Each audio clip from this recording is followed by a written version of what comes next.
betul. Terus lu SMP apa maksudnya SD SMP sama SMA ini berarti lu termasuk orang yang ini dong, Dray? Minderan, ya? betul, minderan. Masuk ke stand up pun gue minderan mal. Anjir gue ada di sini nih, gue ngelihat orang-orang lu, Ari gitu-gitu, Ernest, Panji, orang-orang yang udah tinggi gitu kan, gue kan, apaan sih gue gitu. Jadi minderan itu udah gue rasain dari dulu sampai masuk ke stand up, sampai akhirnya pengakuan itu, ngapain gue kayak gini, minderan kayak gini, kayaknya gue biasa aja juga nggak apa-apa dah. Gitu. Kalau gue lihat dari stand up lu malah tidak mencerminkan keminderan lo itu malah menurut gue ya. Betul, makanya itu gue nganggap itu adalah stand up spesial karena ada hal yang orang nggak tahu tentang gue. Makanya gue ungkapin di spesial gue itu gitu. Apa aja tuh yang kan pasti semua yang lagi nonton ini nggak nonton stand up spesial lu kan? Betul, ada yang nggak nonton. Maksudnya apa yang lu pengen bahas. Ya lu bahas di situ, maksudnya yang orang pengen tahu tapi orang lain nggak tahu. Siapa tahu bisa nonton ini kayak anjing ternyata proses lu sampai ke titik ini tuh nggak gampang gitu. Oh iya. Kayak di lingkungan rumah, di lingkungan keluarga tuh gue minderan orangnya karena gue nggak tahu ya. Sering dipukulin bokap gitu-gitu. Terus. Lu anak keberapa memang? Anak kedua. Lu dari berapa saudara? 4 gue. Kakak gue cewek. Terus gue anak kedua gitu. Dipukul sering. karena ini ya gue juga dipukul orang tua sih. Ya bandel lah gitulah segala macem. Tapi pada akhirnya gue sadar itu cara bokap gue mendidik gitulah. Pokoknya ini kan stand up spesial gue itu adalah proses perjalanan hidup gue sebagai manusia gitu. Yang gue bahas dari keluarga gue bahas, dari lingkungan stand up gue bahas, ketakutan kayak kalau gue bikin spesial sih ada yang nonton atau enggak nih ya.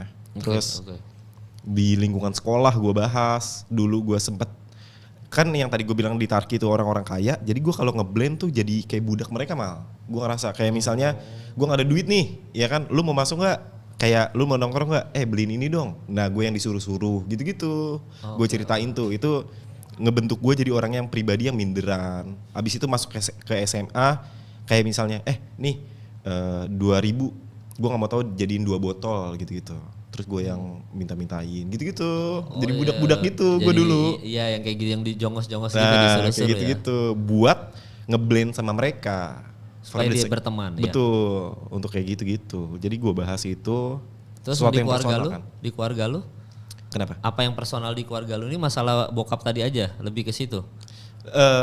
Bokap gue kan Islam, nyokap gue Katolik. Oke, lu apa? Gue Katolik. Oke. Gue Katolik. Terus kayak ngerasa apa ya? Wah, gue baru tahu lu hidup di beda agama gitu. Beda agama gue. Terus gue hidup di lingkungan yang mayoritas Islam lah. Terus gue ngerasa tetap minder juga tuh, anjir mereka Islam segala macam. Gue sering diledek-ledekin. Jadi perjalanan hidup yang kayak gini nih yang orang nggak tahu gitu. Makanya gue ceritain di stand up spesial gue. Oh, tapi orang tua maksudnya masih menikah apa udah? Masih. Bisa ya ternyata ya? Kayaknya bisa deh. Maksudnya hidup berdampingan beda agama ya? Bisa. Karena bokap gue juga bukan orang yang terlalu religius gitu. Oh tapi bisa ternyata hidup harmonis. Bisa. Kakak lo, adik-adik lo? Semuanya Katolik. Semua Katolik. Wah bokap berarti kalau Idul Fitri gak ada temennya dong bokap lo ya? Gue hidup di rumah gue tuh keluarga besar mal. Jadi sama saudara bokap gue dan semuanya Islam. Jadi ketika Idul Fitri ya tetap dirayain. Gue juga ngerayain Idul Fitri juga. Natal gitu. juga ikut ngerayain? Kalau Natal biasanya ke rumah saudara nyokap gue sih. Jadi gitu. Bokap nggak ikut ya? Nggak ikut. Nah lu belajar gak dari orang tua lu gimana sih cara hidup berdampingan yang beda agama tuh lu pelajarin gak tuh? Mereka ngapain atau apa prinsip hidup mereka tuh apa sampai mereka bisa sampai sekarang tidak bercerai gitu? Kayaknya masalah cerai mahal. Iya juga lagi ya. Bisa jadi kan? Bilang ngomong bisa masalah jadi, kan? Ekonomi ya. Iya, bisa jadi. Iya. Maksudnya gue nggak tahu ya. Ya semoga tetap harmoni sampai tua. Tapi amin. Kayak ribut-ribut gitu gue sering juga ngelihat mereka berantem gitu. Biasanya berantem prinsipil gitu atau berantem karena ya being orang tua aja gitu? Being orang tua aja sih. Iya. Perekonomian lah kebanyakan. Lebih ke situ. Tapi malah justru nggak ada masalah ya? masalah agama gitu? Iya nggak ada masalah. Berarti apakah menikah agama sukses ketika kita hidupnya susah? Bisa jadi, bisa jadi. Yaudah lah, gak usah mikirin yang ini dulu nih. Ini masalah perut aja nih kita jadi pikirin gitu. Mungkin. Jadi kalau nikah beda agama usahakan jangan pas lagi sukses ya teman-teman. Nanti banyak problematikanya nih. Kalau kalian mau sukses nikah bisa beda agama harus mulai dari nol yang lagi hidup susah. Itu ternyata kuncinya keberhasilannya di situ. Tapi gue baru tahu sih nikah beda agama dan lu termasuk yang orang tua lu sukses. Banyak teman-teman gue yang bokap nyokapnya beda agama.